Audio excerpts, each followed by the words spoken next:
நேபாளத்தில் ஏற்பட்ட திடீர் வெள்ளப்பெருக்கு காரணமாக உயிரிழந்தவர்களுடைய எண்ணிக்கை 157ஆக அதிகரித்திருக்கிறது. இதுவரை பார்த்தீங்கன்னு சொன்னால் 157 பேருடைய உடல்கள் மீட்கப்பட்டுள்ளன. மேலும் 400க்கும் அதிகமானவர்கள் காணாமல் போயிருப்பதாக சொல்லப்படுகிறது. அதாவது 403 பேர் இதுவரைக்கும் கிடைக்கப்பட்ட தகவல்களின் அடிப்படையில் காணாமல் போயிருப்பதாக சொல்லப்படுகிறது. இந்த நேபாளத்தில் ஏற்பட்ட வெள்ளப்பெருக்கு நேற்று புதன்கிழமை காலை வேளையில் ஏற்பட்டிருந்தது. அது சம்பந்தமான விரிவான தகவல்கள், அதாவது எந்த பகுதியில் ஏற்பட்டது, என்ன காரணத்துக்காக ஏற்பட்டது, இது சம்பந்தமான முழுமையான தகவல்கள் இதுக்கு முதல் போட்ட வீடியோவில் சொல்லியிருக்கிறேன். அது நீங்கள் பார்த்துருப்பீங்கன்னு நினைக்கிறேன். அதனால் இந்த வீடியோவில் அப்டேட் மட்டும் சொல்கிறேன், சுருக்கமான அப்டேட் மட்டும் சொல்கிறேன். எனவே 157 பேருடைய உடல்கள் இதுவரைக்கும் மீட்கப்பட்டுள்ளன. இந்த 403 பேர் காணாமல் போனவர்கள் தானே, அதில் பார்த்தீங்கன்னு சொன்னால் அதிகமானவர்கள் இந்தியாவை சேர்ந்தவர்கள். இந்தியாவை சேர்ந்த 133 பேர் காணாமல் போயிருக்கிறார்கள். இந்த 133 பேரில் அதிகமானவர்கள் ஒரு புனித யாத்திரை ஒன்று போயிருக்கிறார்கள். எங்கே யாத்திரை போயிருக்கணும் என்று சொன்னால், திபெத்தில் கைலாஷ் என்ற ஒரு மலை இருக்குது தெரியும் தானே, அதாவது கைலாய மலை என்று சொல்லுவோம். அந்த கைலாய மலைக்கு யாத்திரை போனவர்கள், புனித யாத்திரை போனவர்கள் தான் பெரும்பாலானவர்கள். அவர்கள் தான் காணாமல் போயிருப்பதாக சொல்லப்படுகிறது. எனவே இந்தியாவை சேர்ந்த 133 பேர், அதே போல அமெரிக்காவை சேர்ந்த 47 பேர் காணாமல் போயிருக்கின்றார்கள். ஆஸ்திரேலியாவை சேர்ந்த 34 பேர் காணாமல் போயிருக்கின்றார்கள். இங்கே பிரித்தானியாவை சேர்ந்த 33 பேரும், கனடாவை சேர்ந்த 24 பேரும் காணாமல் போயிருக்கிறார்கள். அதுக்கு பிறகு ஏனைய ஒரு சில நாடுகள், ரஷ்யா மற்றும் ஏனைய ஒரு சில நாடுகளைச் சேர்ந்தவர்களும் காணாமல் போயிருப்பதாக சொல்லப்படுகிறது. அந்த 403 பேரையும் தேடுகின்ற பணிகள் இப்பொழுது இடம்பெற்று வருவதாக சொல்லப்படுகிறது. ஏற்கனவே 157 பேருடைய உடல்கள் மீட்கப்பட்டிருந்த சூழ்நிலையில் உயிரிழப்புகள் இன்னும் அதிகமாகலாம் என்று சொல்லி எதிர்பார்க்கப்படுகிறது. எனவே இது நேற்று புதன்கிழமை திடீரென ஏற்பட்ட ஒரு மிகப்பெரிய ஒரு அழிவு. இது ஒரு பனிப்பாறை உருகி வீழ்ந்ததன் காரணமாக ஏற்பட்ட விபத்து என்று சொல்லி இப்ப கண்டுபிடிக்கப்பட்டிருக்கிறது. இருந்த போதிலும் கூட மேலதிக விசாரணைகள் இடம்பெற்று வருகின்றன. மத்திய கிழக்கில் இன்று வியாழக்கிழமை ஒரு ஆச்சரியமான சம்பவம் ஒன்று நடைபெற இருக்கிறது.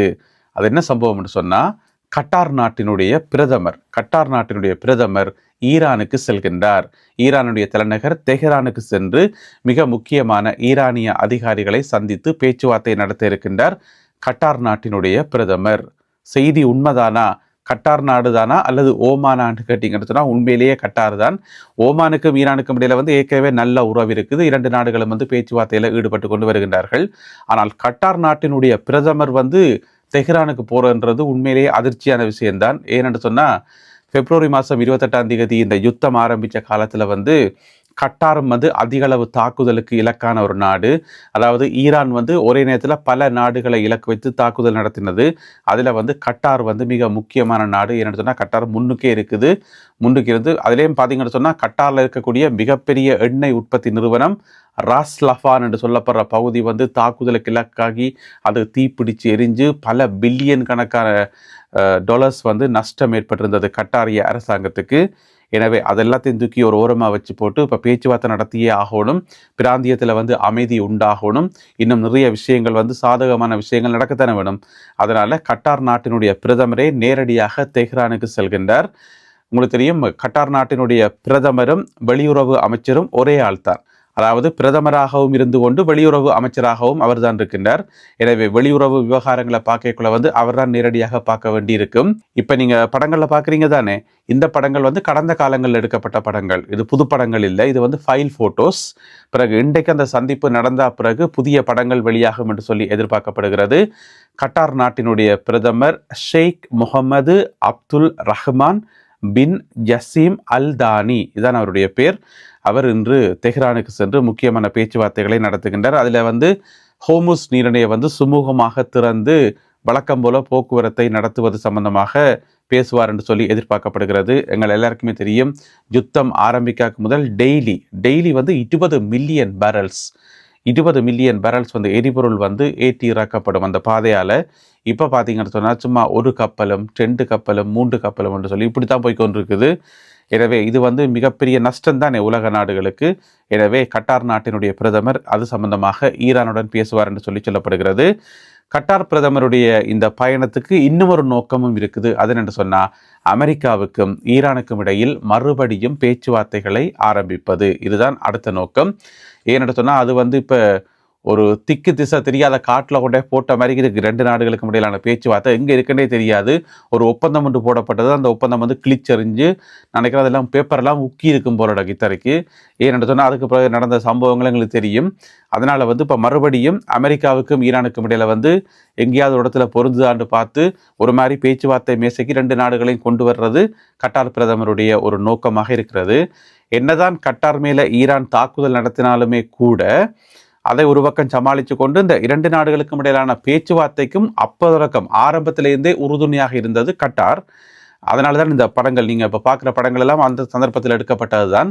எனவே மறுபடியும் அந்த முயற்சியை தொடர்கிறது கட்டார் நாடு. எனவே கட்டாரினுடைய இந்த முயற்சி வெற்றி பெறுமா இல்லையா என்பதை பொறுத்திருந்து பார்ப்போம். ரஷ்யாவில் இருக்கின்ற 4வது மிகப்பெரிய எண்ணெய் சுத்திகரிப்பு நிலையம், அதனுடைய பேர் நோர்சி என்று சொல்கிறது. இப்போ நீங்கள் படத்தில் பார்க்குற இதுதான். இதன் மீது தாக்குதல் நடத்தி இருக்கிறது யுக்ரைன்.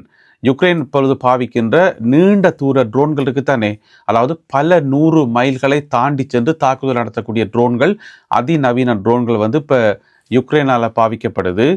யுக்ரைன் தான் உற்பத்தி செய்தா அல்லது வேற பெரிய நாடுகள் கொடுக்குதா, ஐரோப்பிய நாடுகள் கொடுக்குதா இன்னும் தெரியல. ஆனால் யுக்ரைன் இப்போ அதிகமாக இந்த நீண்ட தூரம் சென்று தாக்கக்கூடிய பல 100 மைல்கள்டா பாருங்களேன், அவ்வளோ தூரம் பறந்து சென்று தாக்கக்கூடிய ட்ரோன்களை பாவிக்கின்றார்கள். அந்த அடிப்படையில் யுக்ரைனிய எல்லையில் இருந்து கிட்டத்தட்ட 800 கிலோமீட்டர் தொலைவில் இருக்குது இந்த நோர்சி என்று சொல்லப்படுகின்ற எண்ணெய் சுத்திகரிப்பு நிலையம். அதன் மேலே நேற்று தாக்குதல் நடத்தி பெற்றுமளவு சேதமடைந்து அது இப்பொழுது மூடப்பட்டிருப்பதாக சொல்லப்படுகிறது. தற்காலிகமாகத்தான் மூடப்பட்டிருக்கிறது. இருந்தாலும் நடவடிக்கைகள் அனைத்தும் நிறுத்தப்பட்டுள்ளன என்று சொல்லப்படுகிறது. இது ரஷ்யாவில் இருக்கக்கூடிய 4வது மிகப்பெரிய எண்ணெய் சுத்திகரிப்பு நிலையமாம். நீங்கள் கேள்விப்பட்டிருப்பீங்க ஒரு சர்வதேச ஆயில் கம்பெனி லுக் ஆயில் என்று சொல்லி, அதனுடைய படங்களை எல்லா இடம் பார்த்துருப்பீங்க. லுக் ஆயில் என்று சொல்லி அது ரஷ்யாவில் இருக்கக்கூடிய மிகப்பெரிய ஒரு கம்பெனி. இப்போ எப்படி சவுதி அரேபியாவில் அராம்கோ இருக்குதோ அதே மாதிரி அங்கே இருக்கக்கூடிய ஒரு மிகப்பெரிய கம்பெனி தான் இந்த லுக் ஆயில் என்று சொல்லி. அவர்களால் நடத்தப்படுகின்ற ரிஃபைனரி தான் இது. அதன் மேலே தான் தாக்குதல் நடத்தப்பட்டிருக்கிறது. இதோட சேர்த்து இந்த ஒரு மாதத்தில், இந்த ஆகஸ்ட் மாதத்தில் மட்டும் ரஷ்யாவில் இருக்கிற 3வது ரிஃபைனரி மூடப்படுகிறது என்று சொல்லப்படுகிறது.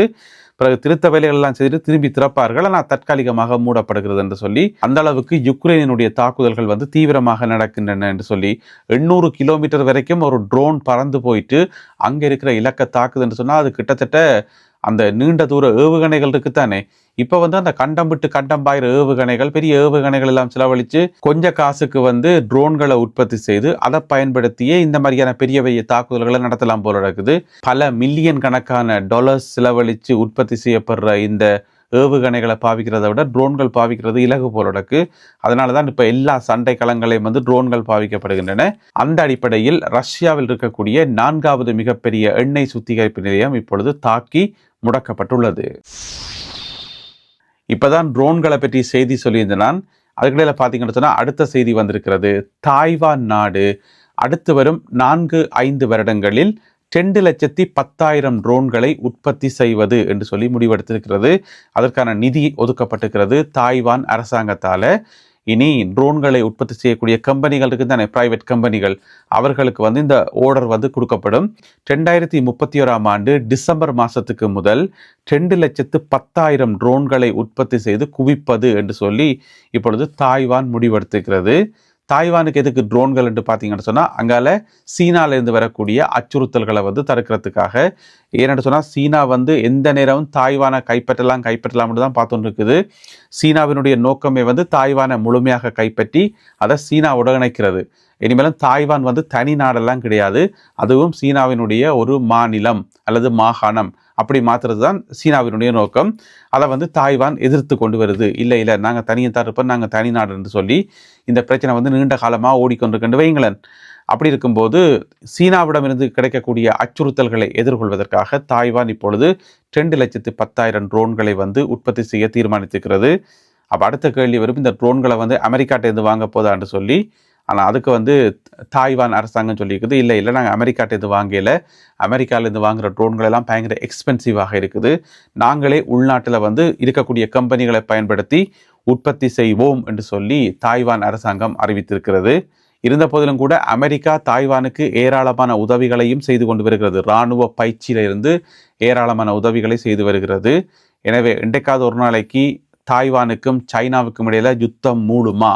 அப்படி மூலமாக இருந்தால் அமெரிக்கா என்ன செய்யும்? இது போன்ற பல கேள்விகள் இருக்கின்றன. பொறுத்திருந்து பார்ப்போம்.